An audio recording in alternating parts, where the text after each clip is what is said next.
అపోస్తల కార్యములు 1వ అధ్యాయము 11వ వచనము అందరం కలిసి చదువుకుందాం. చివరి భాగం 1. మీ యొద్ద నుండి పరలోకమునకు చేర్చుకొనబడిన ఈ యేసే ఏ రీతిగా పరలోకమునకు వెళ్ళుట మీరు చూచితిరో ఆ రీతిగానే ఆయన తిరిగి వచ్చునని వారితో చెప్పిరి. హల్లెలూయా. దేవుడు ఈ వాక్యాన్ని దీవించి మనకు ఆశీర్వాదకరంగా దేవుడు చేయును గాక. హల్లెలూయా. ఇక్కడ మీ అందరికీ యేసు ప్రభు ఆరోహణమైనాడని మీ అందరికి తెలుసా? యేసు ప్రభు చనిపోయినాక 3వ దినం ఏం చేశాడు? ఆయన తిరిగి లేచి జనాల మధ్యలో సంచరించినాడు. ఆ తర్వాత ఒక 40 రోజుల తర్వాత ఆయన ఆరోహణము అయినాడు. ఆయనను సంఖ్యల్లో ఆపలేకపోయినాయి. బయట సైనికులు ఉన్నారు, కానీ ఆ సైనికులు ఆయనను ఆపలేకపోయినారు. రాయి మూత వేయబడింది, కానీ ఆ రాయి ఆయనను ఆపలేకపోయింది. మీరు గమనిస్తే యేసు ప్రభుని ఎంతో వేదన పెట్టారు, ఎంతో చిత్రహింసలు పెట్టారు, కానీ ఆయన మరణించలేదు. ఆయన మరణాన్ని జయించినాడు. హల్లెలూయా.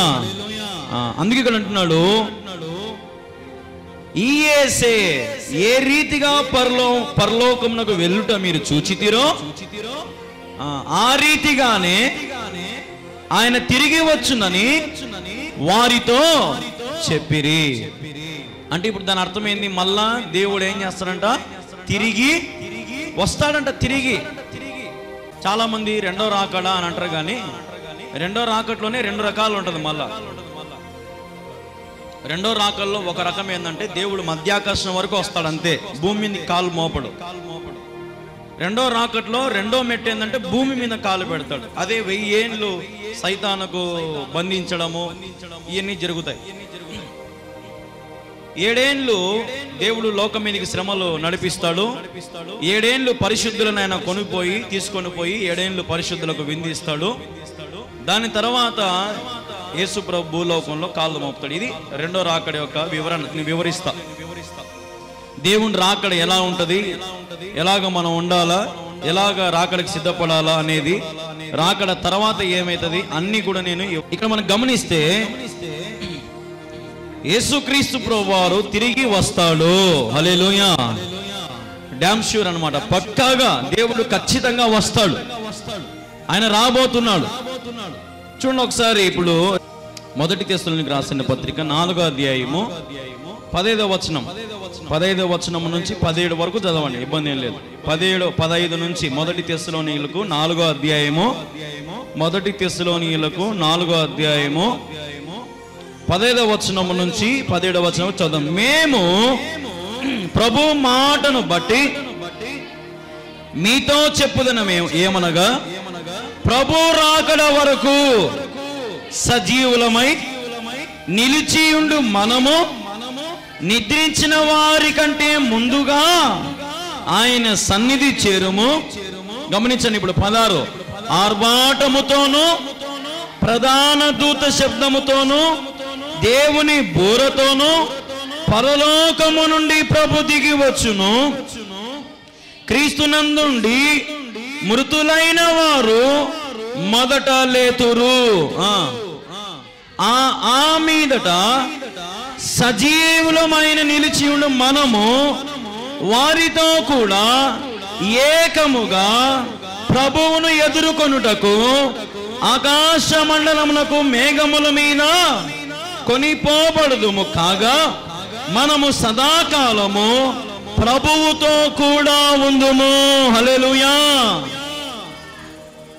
సదాకాలము ప్రభువుతో కూడా. అంటే ఇప్పుడు సదాకాలం మనం ఎక్కడ బతుకుతాం? ఇప్పుడు దేవుని కన్నా ఈ లోకంలోనా? దేవుని కాడ సదాకాలం బతుకుతాం మనం. దేవుడు ఎలాగ, ఇప్పుడు చూడండి ఎలాగ దిగి వస్తాడంట చూసినారా మీరు? 3 మాటలు అక్కడ. ఆర్భాటముతో దిగి వస్తాడంట. మొదటిది ఏంది? ఆర్భాటముతో దిగుతాడు. ప్రధాన దూతల శబ్దాలు, బూరలతో, దేవుని బూరతో పరలోకం నుండి దేవుడు ఎక్కడికి దిగుతాడంట? అది 10వ వచనం చూస్తే మనము చివరిలో ఉంటది. ఆకాశ మండలమునకు మేఘం అంటే ఇప్పుడు దేవుడు ఎక్కడ దిగుతున్నాడు? భూమి మీద కాదు. రెండో రాకడ డైరెక్ట్ భూమి మీదకి దిగడు ఆయన. ఎక్కడ ఉంటాడు? మేఘాల మీద ఉంటాడు ఆయన, అంతే. మేఘాలు కాదు, మధ్యాకాశం మీద ఉంటాడు ఆయన. మనం పోతాం మేఘాల మీద మనం పోతాం మధ్యాకాశానికి. ఇప్పుడు ఎవరెవరు పోతారంట మేఘముల మీద? అది కాదు. 15 మేము ప్రభు మాటను బట్టి మీతో చెప్పుది ఏమనగా, ప్రభు రాకడ వరకు సజీవులమై నిలిచున్న మనము నిద్రించు వారి కంటే ముందుగా ఆయన సన్నిధికి చేరుదామంట. హల్లెలూయా. దేవుని రాకడ కొరకు నిలిచి ఉండాలంట. బస్సు వచ్చేంత వరకు మనం ఏం చేయాలా? ఉండాలా. ఈ బస్సు రాత్రి అని మనం పోయినాం అనుకో, మన ఊరికి పోగలుగుతామా? పోలేం.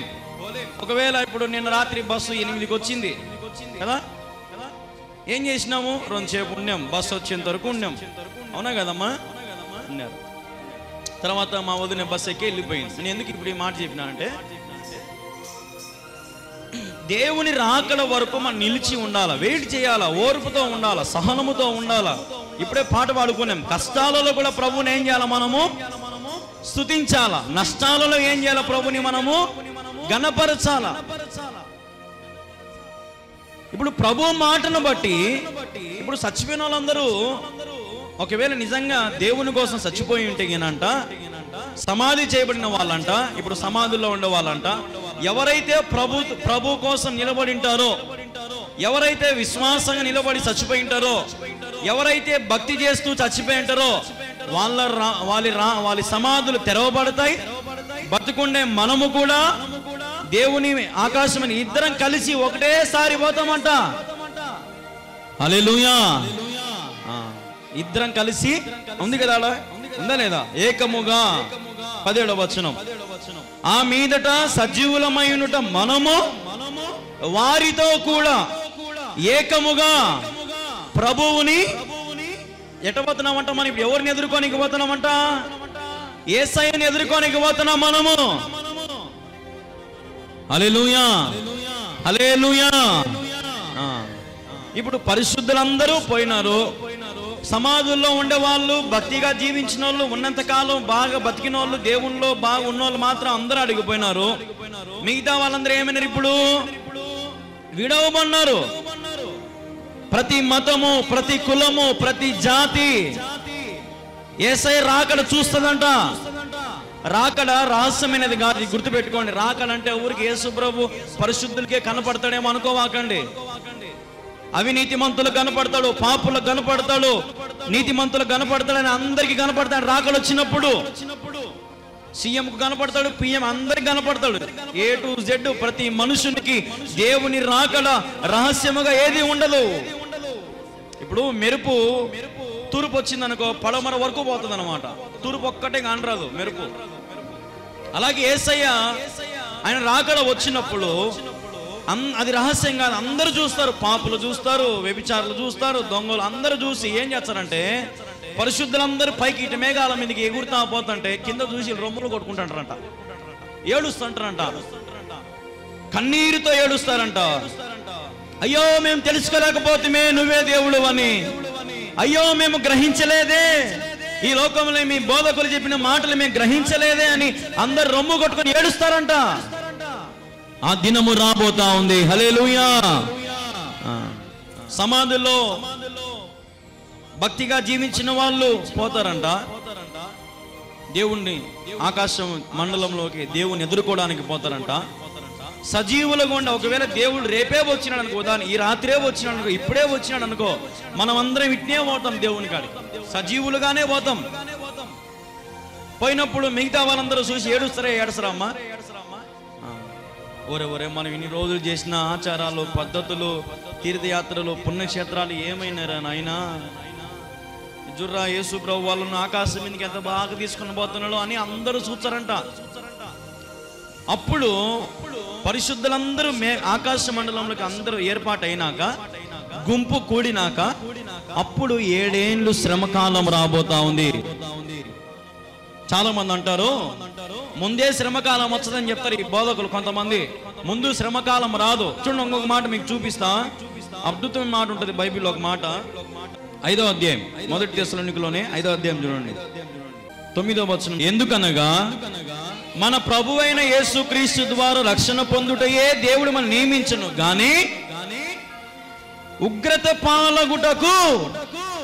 ఇప్పుడు పరిశుద్ధులకు ఏం లేదంటే ఇప్పుడు దీని ప్రకారము ఉగ్రత లేదు, ఉగ్రత దినము లేదు మనకి. పరిశుద్ధంగా జీవించే వాళ్ళకు, నీతిగా జీవించే వాళ్ళకు 7 ఏళ్ళు శ్రమకాలంలో ఉండరు. హల్లెలూయా. దేవుడు ఎంత గొప్పవాడంటే మనల్ని రక్షించుకోవడానికి మనం నియమించడం కానీ మన అందరినీ, ఇప్పుడు లోకంలో ఉన్న వారందరినీ ఏదో నరకానికి తీసుకొని పోయి ఏం చాలా అగ్ని పురుగు అట్లాంటి ఉద్దేశంతో దేవుడు అందరినీ పుట్టిలా. అందరూ నా చెంతకు రావాలని ఆశపడిన వాడు. కానీ మనుషులు గ్రహించుకోలేక ఇప్పటికీ యేసయ్యను సిలువ వేస్తూనే ఉన్నారు, యేసయ్యను అవమానపరుస్తున్నారు, యేసయ్యను కించపరుస్తున్నారు, దేవుని రాకడను లెక్క చేయరు. చచ్చిన తర్వాత పరలోకం ఉందో లేదో, నరకం ఉందో లేదని నమ్మరు. సత్యమైన వాక్యం ఉన్న చోట నిలబడలేరు. సత్యం ఉన్న చోట నీతిని ప్రేమించరు. దేని ప్రేమిస్తారు? భక్తిహీనతను ప్రేమిస్తారు, పాపమును ప్రేమిస్తారు. అందుకే ఇక్కడ అంటున్నాడు దేవుడు ఉగ్రత పాలవుతారంట. హల్లెలూయా. దేవుని ప్రేమించిన వారికి ఏమి లేదు, దేవుని ప్రేమించిన వారికి ఏమి లేదు, ఉగ్రత లేదు. దేవుని ప్రేమించిన వారికి 7 ఏళ్ళు విందుంది. హల్లెలూయా. ప్రేమించిన వాళ్ళకేమో ఉగ్రత, 7 ఏళ్ళు శ్రమకాలం. ఎట్టుంటదంటే మామూలుగా ఉండదు. 7 ఏళ్ళు శ్రమకాలం, ఏమీ దొరకవు. ఒకప్పుడు 100 సంవత్సరాల కింద ఒక వ్యాధి వచ్చింది, కలరా లాంటి వ్యాధి ఒకటి వచ్చింది. పచ్చకామె అంటారు కదా, కలరా లాంటి వ్యాధి ఒకటి వచ్చింది 100 సంవత్సరాల కిందట. ఇప్పుడు కరోనా మాదిరి వచ్చినప్పుడు ఏమైందంటే ఆ వ్యాధి మనుషుల్ని ఏం చేసేదంటే శరీరంలో ఒక్క కండ కూడా లేకుండా ఎంకలన్నీ బయటికేసేదంట. ఆహారం లేక, కరువు, నీళ్లు లేక, స్నానాలు లేక, వసతులు లేక, ప్రభుత్వాలు లేక, డబ్బు లేక, కష్టపడి 100 ఏళ్ళు వాళ్ళు కష్టపడి చచ్చిపోయినారంట శ్రమకాలం వచ్చి. ఇప్పుడు మళ్ళీ అందరం పుష్టిగా బాగా తింటున్నాం. పుష్టిగా మంచి నిద్ర, మంచి ఇల్లు, మంచి కుటుంబం అన్నీ ఉన్నాయి. ఇప్పుడు ఏ ఒక్కనికి ఏ కొంచెం కూడా కొదవలేదు. ఇప్పుడు అడుక్కుండే వ్యక్తి కూడా ఇప్పుడు ఆహారం కొదవలేదు, ఉండడానికి ఇల్లు కొదవలేదు. ప్రతి ఒక్కరికి ఇప్పుడు ఇల్లు శాంక్షన్ అయిపోయినాయి. ప్రతి ఒక్కరికి ఉన్నవాళ్ళు కట్టుకుంటాడు, లేని వాడు బిల్లు పెట్టుకొని కట్టుకుంటాడు. ఏమంటే అంత్య దినాలలో ఉగ్రత మనము చూడాలంటే ఇప్పుడు ఇవన్నీ లేచిపోతాయి. మనకి ఏముండవు. ఇప్పుడు అనుభవించే ఈ సుఖభోగాలన్నీ కూడా ఏమవుతాయంటే, ఇప్పుడు ఉదాహరణకి ఒక సంవత్సరానికి బియ్యం తెచ్చి ఇంట్లో పెట్టుకున్నాం అనుకో, ఒక సంవత్సరం వరకు బాగా తింటాం, బాగానే ఉంది. ఎర్రగడ్డ కారమో పచ్చి కారమో నూరుకొని తింటాము. 2వ సంవత్సరం కథ ఏంది? బియ్యం ఉండవు, కూరగాయలు ఉండవు, నీళ్లు ఉండవు. 3వ సంవత్సరం కథ, 4వ సంవత్సరం, 5వ సంవత్సరం, 6వ సంవత్సరం, 7 సంవత్సరాలు శ్రమకాలం. అంటే మామూలు విషయమేనా? ఒక తల్లి 9 మాసాలు బిడ్డను మోయడానికి ఎంత కష్టపడుతుంది? నడచడానికి, కూర్చోవడానికి, బాత్రూమ్ పోవడానికైనా, లేదంటే పడుకోనికైనా, లేయడానికైనా 9 మాసాలు బిడ్డను మోయడానికి ఎంత కష్టపడుతుంది. అట్లాంటిది ఈరోజు మనం 7 ఏళ్ళు శ్రమలు అనుభవించగలుగుతామా? ఆలోచన చేయాలి. 7 సంవత్సరాలు నువ్వు శ్రమలు అనుభవించగలుగుతావా? లేదంటే పరిశుద్ధంగా బ్రతికి, యథార్థంగా బ్రతికి, పరిశుద్ధత కలిగి ఆ మహనీయుని పూజించి ఆరాధించి దేవుని ఎదుర్కోవడానికి ఆకాశమునకు ఎదురు వెళ్తావా? అది నీ చిత్తం, నీ ఆలోచన. ఆయన కలబూర శబ్దం ఊదుతాడు. లాస్ట్ అండ్ ఫైనల్ బెల్లు, ఒక బెల్లు కొడతాడు దేవుడుగా. బెల్లు కొట్టడానికి రెడీగా ఉన్నాడు ఆయన. అంత్య దినాల మనం ఉన్నాం. రాకల సూచనలు, రాజ్యాల మీదకి రాజ్యాలు, తెగుళ్ళు, మిడతల దండు, ఎన్నో ఎన్నో ఎన్నో జరిగిపోతా ఉన్నాయి. అంతెందుకు, నిన్ననే మన ఇజ్రాయెల్ దేశం, యేసు ప్రభు తిరిగిన దేశం ఇజ్రాయెల్ దేశం మీదకి ఇప్పుడు యుద్ధం జరుగుతుంది. ఆడ మన మణిపూర్ నాశనం అయిపోయింది, హర్యానా నాశనం అవుతుంది. ఇప్పుడు ఏకంగా ఇజ్రాయెల్ మీదకి యుద్ధము, బాంబులు, వర్షాలు, బుల్లెట్లు కుమ్మరిస్తున్నారు అట్నే శత్రు దేశాలు. మనం ప్రార్థన చేయాలి, ప్రభువా దేశాన్ని భద్రపరచు. చూడండి, ఇప్పుడు అంత్య దినాలలో దేవుడు చెప్పినవన్నీ జరుగుతున్నాయి. కానీ మనం మాత్రము 3 పూట్ల అన్నం ఉంటే చాలు తిని లక్షణంగా ఉందామని మనం అనుకుంటున్నాం. దేవుడు అంటున్నాడు, నేను ఎప్పుడు బెల్లు కొడతాను నాకే తెలియదు. చూడండి, ఆ మాట కూడా మీకు చూపిస్తా, ఆయన ఎప్పుడు బెల్లు కొడతాడు మీకు. మత్తయి 24:36. అయితే ఆ దినమును గూర్చియు ఆ గడియ గూర్చియు తండ్రి మాత్రమే ఎరుగును గాని ఏ మనుషుడైనను, పరలోకమందరి దూతలైనను, కుమారులైనను రాకడ ఎప్పుడొచ్చదో, ఆ గడియ ఎప్పుడొచ్చదో దేవునికి తెలియదంట, యేసు ప్రభుకి, దూతలకు తెలియదంట, మనుషులకు తెలియదు. ఎవరికి తెలుసంట? మరి ఎవరికి తెలుసంటమ్మా? గడియ గూర్చియు తండ్రికి మాత్రమే ఎరుగును. ఎవరికి ఎరుగుతుందా? ఇప్పుడు ఎవరికి తెలుసంట? తండ్రికే, యెహోవా దేవుడే, ఆయన మాత్రమే చెప్తాడు. ఆ సమయం వచ్చినప్పుడు రంగంలోకి దిగండి కానీ ఆ సమయం రాబోతా ఉంది. ఆయన చూస్తా ఉన్నాడు కొడుకు ప్రేమను బట్టి. కొడుకు యేసయ్య చెప్తా ఉన్నాడు, నాయన రోంచేపుండు, కొద్ది కాలం ఉండు, మారుతారులే నాయన రోంచేపుండు తండ్రి, ఓపిక పట్టు నాయన. యేసు ప్రభుకున్నంత ఓపిక తండ్రికి ఉండదు, గుర్తుపెట్టుకోండి. తండ్రికి చాలా కోపం. ఎట్లాంటి కోపం అంటే, తప్పు చేస్తే దేశ దిమ్మరం చేస్తాడు, తప్పు చేస్తే రాజ్యాన్ని ముంచుతాడు, తప్పు చేస్తే అసలు లోకమే లేకుండా చేస్తాడు ఆయన. అట్లాంటి తండ్రి అంత కోపిస్తాడు. అంత యేసుప్రభు తండ్రికి ఎట్లుంటదంటే, యేసుప్రభుని చూసి ఆగి ఉన్నాడు అంతే. పొరపాటున యేసుప్రభు నాయన నేను ఎంత చేసినా వీళ్ళు మారరు, ఎంత వాక్యాలు చెప్పినా మారరు, ఎన్ని సార్లు ఎన్ని అద్భుతాలు జరిగినా మారరు, ఎన్ని సూచనలు చేసినా మారరు నాయన, ఇంకా నీ ఇష్టం నాయన, నువ్వేం చేస్తావు చేసుకో, నా చేతులు ఎత్తేసిన అన్యుడు అనుకో, పొరపాటున యేసయ్య అయిపోయా. ఆ గడియ అదే. హల్లెలూయా. పరిశుద్ధులు ఆయన దగ్గర కొనిపోబడతారు, నీతిమంతులు కొనిపోబడతారు. మిగతా వాళ్ళందరూ ఎర్రి మొఖాలు వేసుకొని కూర్చోవలసింది ఈ లోకంలో. ఈడ 7 ఏళ్ళు కష్టము, మళ్ళా 1000 ఏళ్ళు సైతాను జయించి సైతాను బంధిస్తాడు పాతాళంలో. 1000 సంవత్సరాలు మళ్ళీ దేవుడు ఏలుతాడు. ఎంత అసలు ఏమంత మళ్ళా నరకాన్ని పోయి ఆడ ఏగి సావాలా, ఈడ 7 ఏళ్ళు సావాలా, ఏమన్ని ఏళ్ళు ఏగాలనంత ముచ్చట ఏం మీకు? ఈ 20 ఏళ్ళు, 10 ఏళ్ళు, 5 ఏళ్ళు, 2 ఏళ్ళు మనం బాగా నమ్మకంగా బతకండిరా, దేవుని వాక్యం వినండి ఆయన, పరిశుద్ధంగా ఉండండి, మీ మేలు కోసం నీ వాక్యాలు దేవుడు చెప్తాంటే మనం ఎందుకు లెక్క చేయడం లేదంటే, మనకు దేవుని భయం లేదు, మనకు దేవుని రాకాలంటే భయం లేదు. కాబట్టి ఖచ్చితంగా సినిమా చూపించడం ఒక రోజున. ఆ సినిమా ఎట్లుంటుందంటే మామూలు సినిమా కాదు, అన్ని ఎండగడతాడు ఆయన. యోనాను మీరు గమనిస్తే 3 దినాలు ఎండగట్టినాడు. ఎండగట్టలేదు, కడుపు గాలిసినాడు. సరే, యోనా కథ ఏమోలే, ఆ చాపను కూడా ఎండగట్టినాడు ఆయన. చూడండి, నన్ను ఎండగట్టలేడు ఆయన. యోనాను తను చెప్పిన పని చేయించుకోవడానికి, చూడండి ఒక మాట, దేవుడు యోనాతో పని చేయించుకోవడానికి యోనా లెక్క చేయలే. వేరే ఊరికి పోతంటే వదిలిపెట్టకుండా వాడిని తన్ని తీసుకొచ్చి మళ్ళీ ఆడ పెట్టుకున్నాడు. అది దేవుడు అంటే. ఈరోజు నీ ఆటలు సాగవు, నీ జ్ఞానము సాగదు. ఇందనే మన పాట పాడుకున్నాం కదా, జ్ఞానమంత చూపి శక్తి దార పోసిన నష్టమే మిగులుచుండినా. నీ జ్ఞానము, నీ పని, నీ సమస్తం అంతా కూడా నీకు నష్టమే మిగులుతుంది, కానీ లాభం లేదే. నువ్వు సంపాదించిన సొమ్మేది, నువ్వు సంపాదించిన ఆస్తి ఏది, అది రేపు ఉంటుందని నువ్వు రాసిగలుగుతావా? ఈరోజు నీకుండే 100 ఎకరాల భూమి రేపు నీ దగ్గర ఉంటుందని ఈరోజు నువ్వు రాసిగలుగుతావా? ఈరోజు నీకుండే ఆరోగ్యము రేపు ఉంటుందని నువ్వు రాసిగలుగుతావా? ఈరోజు నీ కుటుంబంలోని సంతోషము రేపు ఉంటుందని నువ్వు రాసిగలుగుతావా? ఈరోజు నీ బిడ్డలు బాగా చూసుకుంటున్నారు అనుకుంటున్నావు, రేపు నీ బిడ్డలు బాగా చూసుకుంటారు, నువ్వు రాసిగలుగుతావా? ఏది మరి? నష్టమే.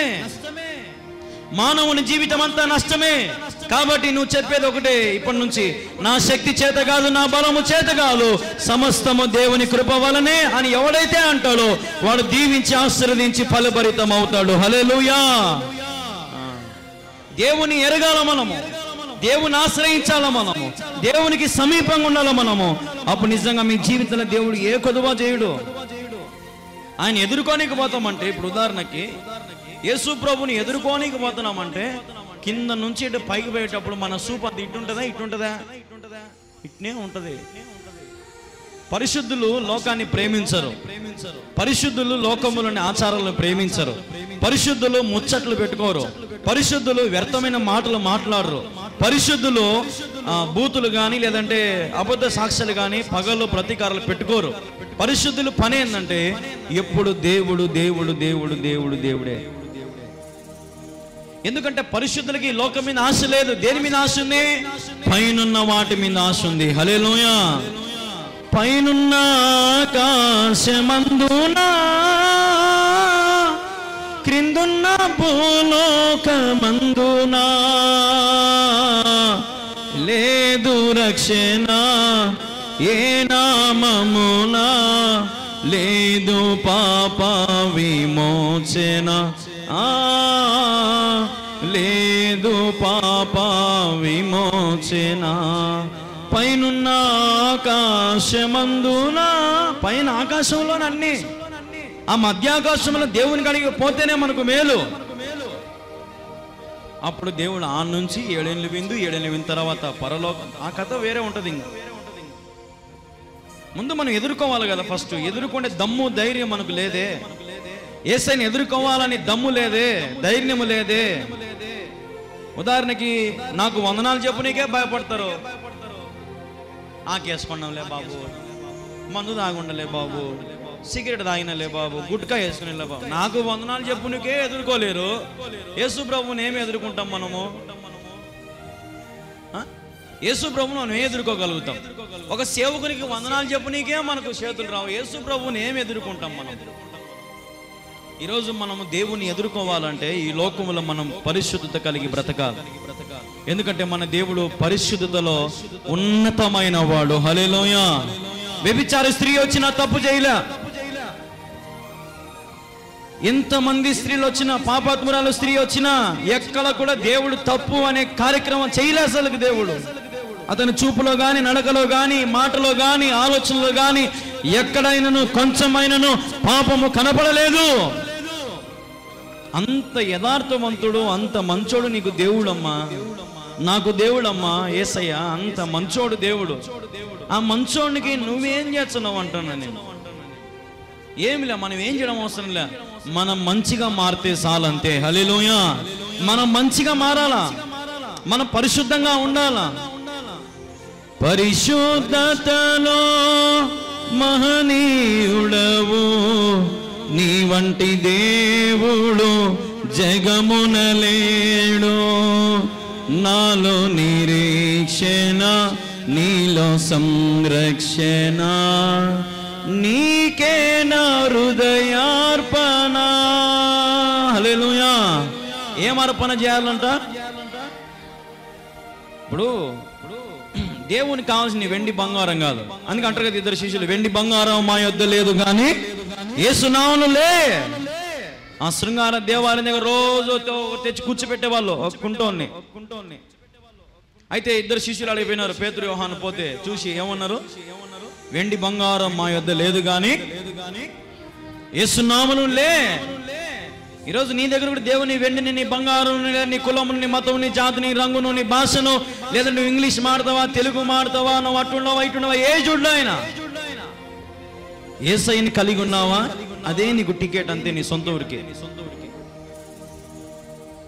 ఈరోజు ఆయన రాబోతున్నాడు, కడబోర శబ్దం మోదపోతున్నాడు, ఆర్భాటముతో రాబోతున్నాడు ఆయన. ఇప్పుడు ఉదాహరణకి మన ఊర్లో ఆ చర్చి కాడ డీజే పెడతారు. ఎప్పుడన్నా ఏదైనా సినిమాలకో, ఏదన్నా పెళ్ళిళ్ళకో, పేరెంట్లకో డీజేలు పెడతారు. ఆడ డీజే పెడితే వీళ్ళందరికి వినపడుతుందా, వినపడదా? వినపడదా? ఏమంటారు అప్పుడు? కొందరు తినండి, ఆయన డీజే పెట్టినారు అని పోదాంపా అండి, చూద్దాంపా, కూర్చుందాంపా, వాళ్ళు వచ్చారంట తేడాగాళ్ళు, డ్యాన్స్ వేస్తున్నారంట, పోదాంపా చూద్దాంపా అని పరిగెత్తా పోతాం. అవునా కదా? ఇప్పుడు ఒక డీజే సౌండ్ బాక్సులు పెడితే నువ్వు పరిగెత్తకపోతే యేసు ప్రభు ఎట్టొచ్చాడంట? ఆర్భాటముతో వచ్చాడంట. ఎట్టొచ్చాడంట? మామూలుగా రాడాయన. ఈ డీజేలు, ఈ సౌండ్ బాక్సులు ఎన్ని ఏళ్ళు పోవాలనో ప్రపంచం అంతా ఆయన టికెట్ చూస్తుంది. ఈ ప్రపంచంలో ఉండే దాదాపు 1000 కోట్ల మంది జనాలు యేసయ్య రాకడని కల్లారా చూస్తారు, కానీ యేసయ్య దగ్గరికి పోయేది మాత్రం కొందరే. ఒకవేళ కొందరు నువ్వు నేను ఉంటే మంచిది, లేదంటే అందరూ ఊరికి ఎర్రోళ్ళ మాదిరి చూచానే ఉన్నామనుకో, అయిపోయి బతుకుంగా. యుగ యుగాలు అగ్ని ఆరదు, పురుగు సావదు. కాబట్టి ఆయన ఎదుర్కోవడానికి సిద్ధపడండి. ఆయన ఎదుర్కొంటే ఆయన మనకి 7 ఏళ్ళు విందు ఇవ్వబోతున్నాడు. ఆ విందు ఎట్టుంటదంటే, ఈ లోకంలో రాజులు కూడా ఇల్లరు అట్లాంటి విందు. అట్లాంటి విందు, మంచి విందు, శ్రేష్టమైన విందు. ఇప్పుడు మీరు బాగా గమనించడం లేదు, కొంతమంది అడుగుతారు నన్ను, అన్నా మా నాయన చచ్చిపోయినాడు, మా నాయన నేను చూచానా?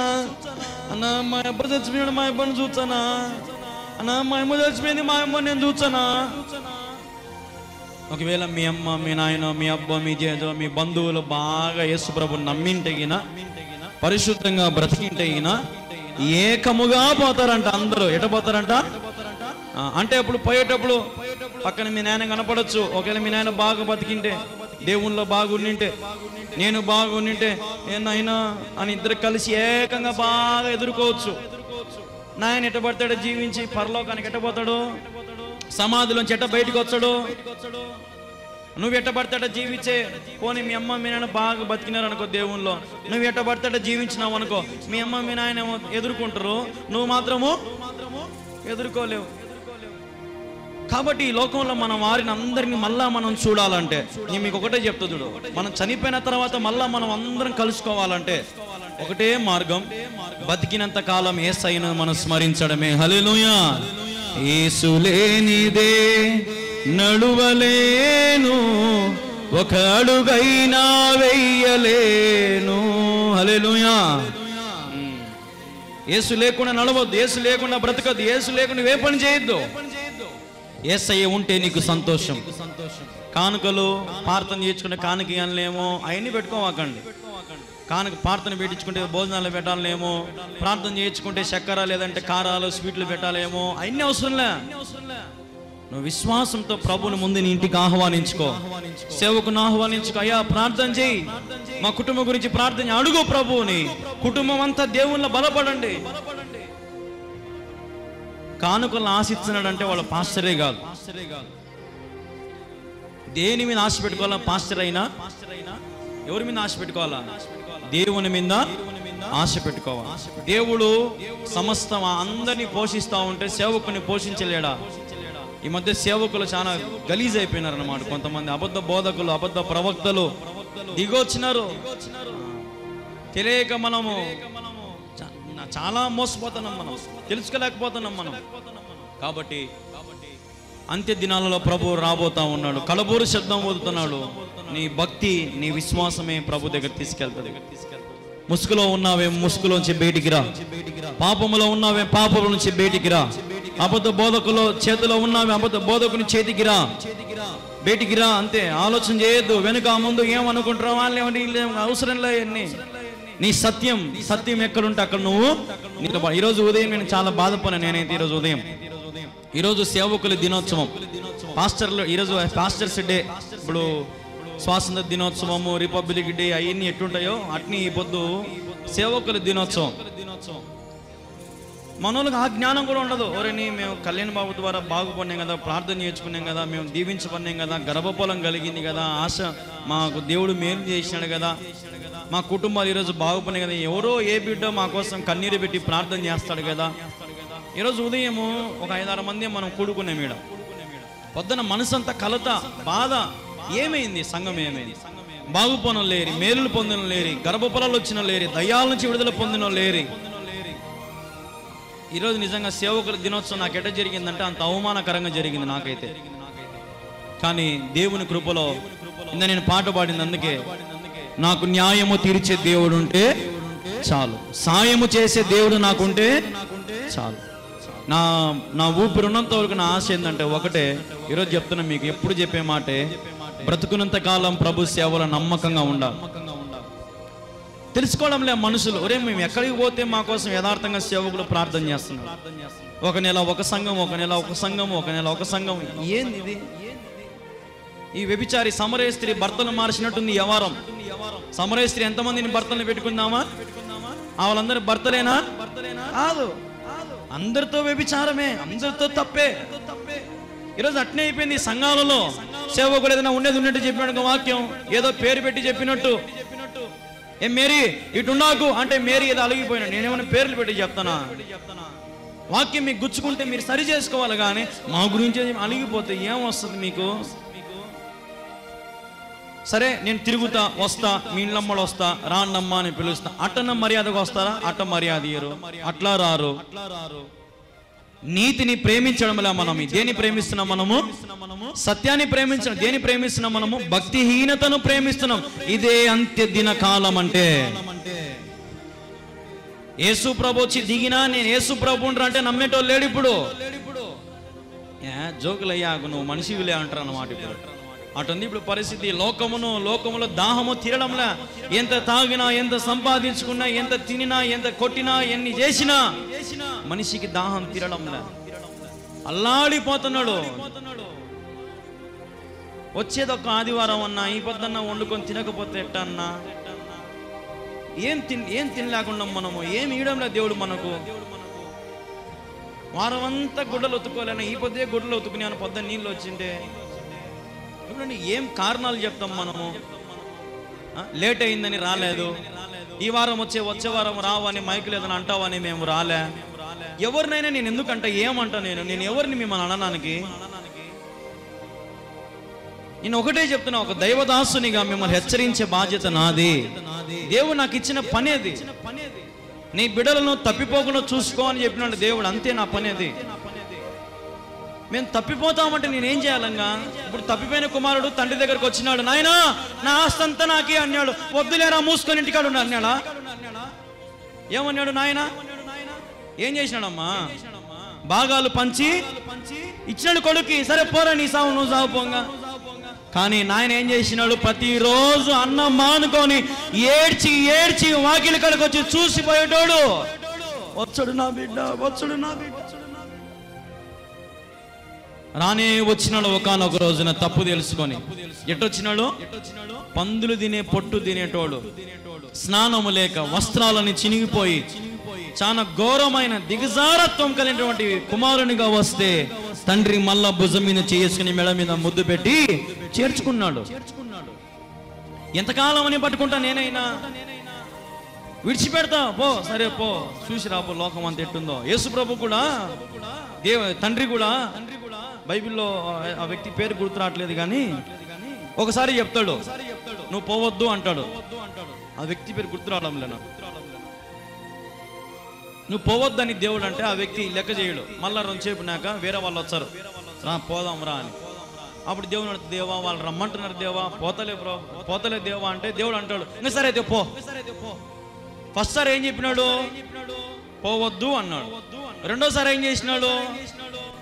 పో అన్నాడు, వదిలేసినాడు దేవుడే. పో చూద్దాం మళ్ళీ నువ్వు ఎట్టు రాకుండా పోతావు. ఈరోజు నిజంగా ఇది 4వ సంవత్సరము సేవలో, 5 సంవత్సరం సేవలోకి వచ్చి ప్రారంభం నుంచి అందరూ చూస్తున్నారు నేను చేసే ప్రార్థన, నేను పాడే పాట, నేను చెప్పే ప్రసంగాలు. కానీ ఈరోజు చెప్పిన ప్రసంగం రేపు ఉండదు, ఎప్పటికి ఉండదు. ఈ ప్రసంగం మళ్ళా రాదు, ఇట్లాంటి ప్రసంగం. అట్లాగా దేవుడు ఇంత బాగా మాట్లాడుతుంటే వినడానికి మనకు చెవులకు మూత పెట్టినాడు ఎవడు? సైతానుగాడు. రావడానికి ఆశ పుట్టియడంలే ఎవరు? సైతానుగాడు. దేవుని మందలో కూర్చోవడానికి ఆశ లేదు ఎవరు? సైతానుగాడు. ఒక సమయంలో, ఒక సందర్భంలో ఆడికి మీకు చెప్పినా, ఏం చెప్పినా మీ అందరికి ఎప్పుడు అనుకూలమో చెప్పండి. 11కి పెట్టుకుందామా? 11కే పెట్టుకుందాం.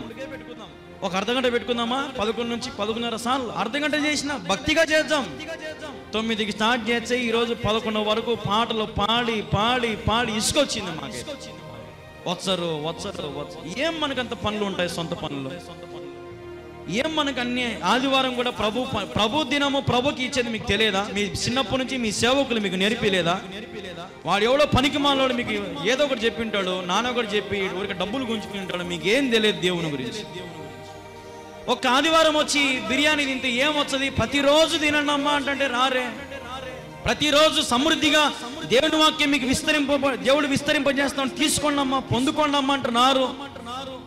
ఎంతసేపు మన పనులు, మన సొంత ఆలోచనలు, తినే పని, తాగే పని అన్ని ఈ రోజే పెట్టుకుంటే ఎట్లా?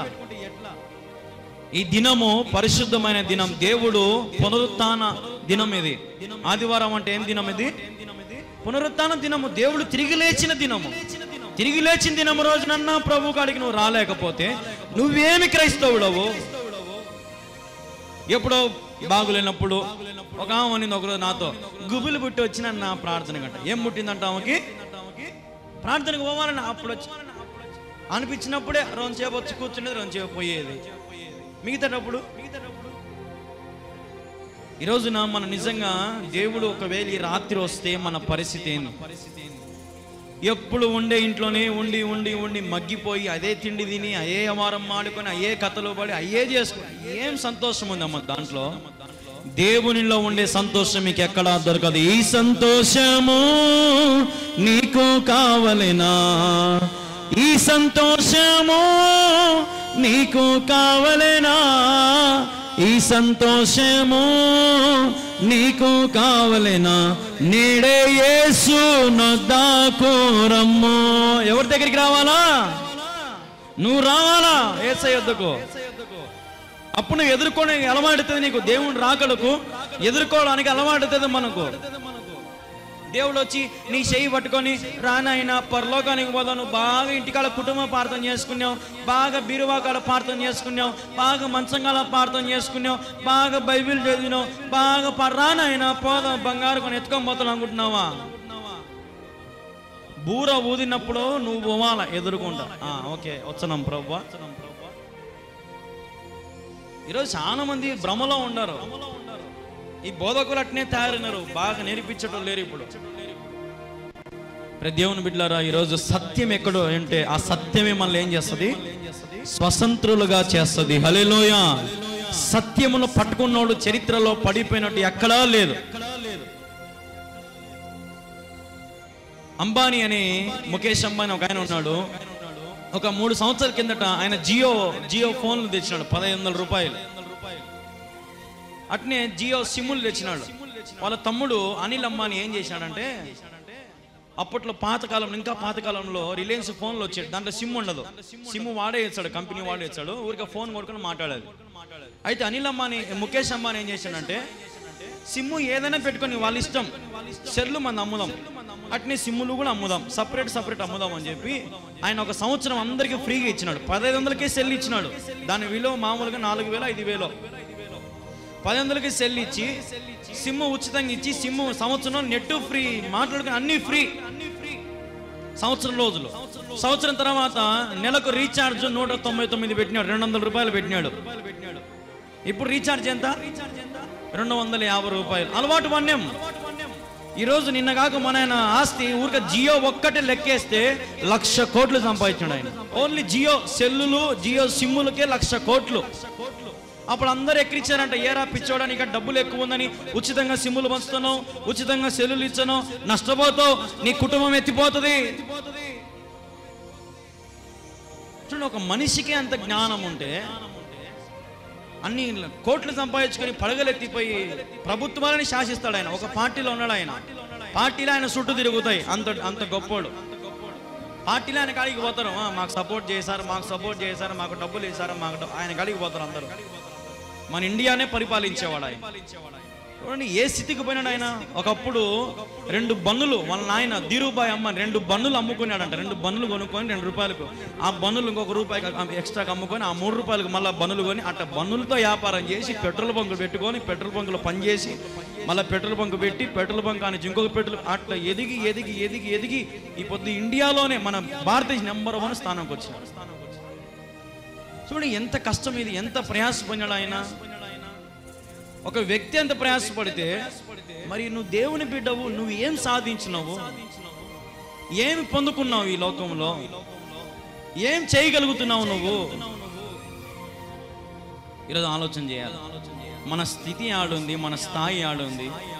మనం ఎంతసేపు బావిలో కప్ప అనుకుంటుందంట, ఈ బాయే నాకు ప్రపంచం అనుకుంటుందంట. కప్ప బావిలోంచి బయటకు వస్తే కప్పకు దిక్కు తెలియక చచ్చిపోతుందంట, ఎండకు వాళ్ళకు తట్టుకోలేక. చూడండి, ఈరోజు మన అందరం బావిలో ఉండి ఏదో మన ఊరు అవతల ఉన్నాములే, మనకి ఏ ఆపద రాదులే, మనకి ఏ భూకంపం రాదులే, సునామీ రాదులే, మనకేం సముద్రం దగ్గర ఉందా, అది ఉంది, ఇది ఉంది, ఒక వాన చాలు మనం మునిగిపోనికి. ఏదైనా సరే దేవుడు అనుకుంటే క్షణమాత్రం అంతే. అందుకే మనం చదివినాం, ఆ గడియ ఎవరి చేతిలో ఉంది? తండ్రి చేతిలో ఉంది. చాలా కోపిస్తాడు, ఇది మాత్రం పక్క. యేసయ్య ఒక్కడే ప్రేమ చూపించింది. యేసయ్య ఒక్కడే నాయనతో గొడవపడి, ఉండు నాయన, నువ్వు గమ్ముండు నాయన, స్వామి నువ్వు రోజుకుండు, నేను పోయి అందరి మార్చవచ్చా అని కిందికి వచ్చినాడు. పాపం వచ్చి అందరి మేలులు చేసి, అందరికీ బాగు చేసి, సహాయాలు చేసి, ఆరోగ్యాలు ఇచ్చి, లేదంటే నానా రకమైన స్వస్థతలు చేసి, అద్భుతాలు చేసి, ఎన్ని చేసినా లాస్ట్కి ఏం చేసినా మళ్ళీ అందరు కలుసుకొని ఆయననే సిలువ వేసినారు. ఆయనకి అందరు కలుసుకొని. ఈరోజు పరిస్థితి అట్నే ఉంది. ఉగ్రత దినం రాబోతా ఉంది. ఆ ఉగ్రత దినము చాలా జాగ్రత్తగా ఎదుర్కోవాలంటే, ఈ లోకంలో బాగా బ్రతికితే ఆ ఉగ్రత దినమును దేవుడు తప్పించి నేను దేవుడు ఉన్నత స్థితిలో ఆయన నిలబెట్టుకుంటాడు. మీ స్థితి దీవించబడాలంటే, ఆశీర్వదించబడాలంటే, తుదుకు మీరు ఉన్నతమైన స్థానంలో మీరు నిలబడాలంటే, మీ బిడ్డలు వర్ధిల్లింపబడాలంటే, ఆనందముతో మీ బిడ్డలు అభిషేకించబడి ఉన్నత స్థాయిలో మీరు ఉండాలంటే, మీ కుటుంబం కానీ, మీ బంధువులు కానీ, మీరు కానీ, మీ బిడ్డలు కానీ ఉండాలంటే ఒకటే మార్గం, యేసయ్యను పట్టుకోండి. యేసయ్యని ఎప్పటికీ విడిచిపెట్టదు. మిగిలిన కొంతకాలమైన కొద్ది కాలము జీవితమైన ప్రభువును విడిచిపెట్టకుండా ప్రభువుకు తగినట్టుగా మనం నడుచుకుంటే ప్రభు మనకు అన్ని వేళల్లో మనకు సహాయం చేస్తాడు. నిజంగా నేను బాధపడిన రోజు ఉండదు. ప్రతిరోజు బయట గురించి కుర్చీ చేసుకుని కూర్చుంటా, సాయంత్రం ఉదయం కూర్చుంటారు నుంచి ప్రార్థన చేసుకుంటా, ప్రభా నిజంగా ఏం నా కాడ ఏముంది ప్రభా, ఒట్టి పాత్రుని, ఏమీ యోగ్యత లేదు నాకు ఏ పని చేత కాదు అని మందిరం చూసుకుంటా, ప్రభా నిజంగా ఒట్టి వాడిని, అయోగ్యను, దేనికి పనికిరాని వాడిని, దుమ్ము వంటి వాడిని, ధూళి వంటి వాడిని, ఇంత గొప్ప మందిరం నాకు ఏర్పాటు చేస్తున్నావు ప్రభా, నిజంగా నీకు స్తోత్రం. నా తల్లిదండ్రులు కూడా నా కోసం ఇంత చేసిండరేమో, నా బంధువులు నా కోసం ఇంత చేసిండరేమో. ఈరోజు నాకు ఒక ఆయన ఒక వాక్యం పంపించినాడు, ఒక చిన్న వచనం, అదొక్కటి చెప్పి నేను ముగిస్తా. ఏం చెప్పినాడంటే, ఆయన ఏం పంపించాడంటే, కళ్యాణ్ అని పెట్టినాడు. చెప్పండి అన్నా అని పెట్టినాడు. కింద ఒక మాట పెట్టినాడు. ఏం పెట్టినాడంటే, కష్టకాలంలో నేను ఆదుకోని వాళ్ళు నువ్వు విజయం పొందినాక నువ్వు వాళ్ళు ఆదుకుంటారని నువ్వు అనుకుంటున్నావా? నీ విజయం వాళ్ళు సంతోషిస్తారని నువ్వు అనుకుంటున్నావా అని అన్నాడు. చూడండి, కష్టాలలో ఆదుకోనోడు మన విజయం పొందినప్పుడు కూడా వాడు మన విజయం ఆనందించడంట. వాడు అప్పుడు కుళ్ళే, అప్పుడు అసూయే విజయం వచ్చినా. కాబట్టి నేను అది బాగా ఈరోజు ఆలోచన నాకు బాగా జ్ఞానోదయమైంది. కాబట్టి మన పని మనం చేసుకుంటా పోతా ఉంటే దేవుని కార్యాలు దేవుడే జరిగిస్తాడు. బాగుపడేవాడు బాగుపడతాడు, దీవించబడతాడు. ఉగ్రతకు పాలయ్యేవాడు ఉగ్రతకు పాలైపోతాడు. అంతే. హల్లెలూయా. నేను ఎప్పుడు మీకు క్షేమం కోరుకునే వాడిని, ఒక సేవకునిగా, బంధువులుగా బంధుని ఎప్పుడో చెప్పినా, నన్ను మీరు బంధువుగా చూడడమే అవసరం లే, మీ కుమారునిగా చూడడం అవసరం లే, నన్ను ఒక సేవకునిగా చూడండి, మీరు దీవించబడతారు. నన్ను ఒక సేవకునిగా చూడండి, మీరు ఆశీర్వదించబడతారు. ఏదో కల్లూరు మన బిడ్డే, మా ఊరు బిడ్డే, మా అన్న బిడ్డే, మా బాబాయ్ బిడ్డే, మా మామ బిడ్డే కాదు, ఒక దైవదాసునిగా చూడండి. యోనాను రాజు నమ్మినాడు. యోనా చెప్పిన మాట ఏం చేసినాడు? గోనె పట్ట కట్టుకొని బూడిదలో కూర్చున్నాడు. ఈరోజు నేను చెప్పే మాట మీరు నమ్మితే నిజంగా మీకే మేలు, నమ్మకపోతే ఏం కాదు, వదిలేసేయండి. ఒకనొక సమయం వస్తుంది, ఆ సమయం వచ్చినప్పుడు ఎవరి లెక్కలు వాడు ఎవరు తెలుస్తారో దేవుడు తెలుస్తాడు. చెప్పడం వరకు నా బాధ్యత. వింటారో వినరో, వదిలేస్తారో ఆచరిస్తారో పాటిస్తారో అది ఎవరి ధన్యత? అది మీ ధన్యత, మీ ఆలోచన. కాబట్టి దేవుడి రాత్రి మీతో మాట్లాడి నమ్ముతున్నా. దేవుని రాకడకు మనం సిద్ధపడాలా, ఆయన ఎదుర్కోవడానికి మనం ఈ మిగిలిన జీవితం అంతా పరిశుద్ధులుగా మనం బ్రతికితే దేవుడు నిజంగా మనకు అన్ని వేళల్లో మనకు సహాయం చేస్తాడు. ప్రార్థన చేసుకుందాం. ప్రార్థన. మా ప్రేమ యేసుక్రీస్తు ప్రభువా, నీకు వందనాలు. సన్నిధిలో చేరి ప్రభా ఇంతవరకు నీ మాటలు ప్రకటించే ధన్యత నాకు ఇచ్చి నీకు వందనాలు ప్రభా. నిజంగా ప్రభా మమ్మల్ని మీరు ఆకలికి ఎదుర్కొనే కృపను మాకు దయచేయండి. నీ సన్నిధిలో బలపడినట్లుగా కృప నింపండి ప్రభా. చేరిన వారిని, పాల్గొన్న వారిని ప్రభా ఏకీభవిస్తున్న వారందరినీ కూడా మీరు దీవించండి, ఆశీర్వదించండి. ప్రభా నీ చేతికి సమస్తం అప్పగించుకుంటూ, ప్రభా నీవు మా జీవితాన్ని చేసిన మేలులు ఉపకారములు అన్నింటినీ కూడా నీ చేతికి అప్పగించుకుంటూ, ఎనలేని మహిమ ఘనత ప్రభావములు నీ చేతికి అప్పగించుకుంటూ యేసుక్రీస్తు నామములో ప్రార్థించి స్తుతించి అడిగి వేడుకుంటున్నాము తండ్రి. ఆమేన్, ఆమేన్, ఆమేన్.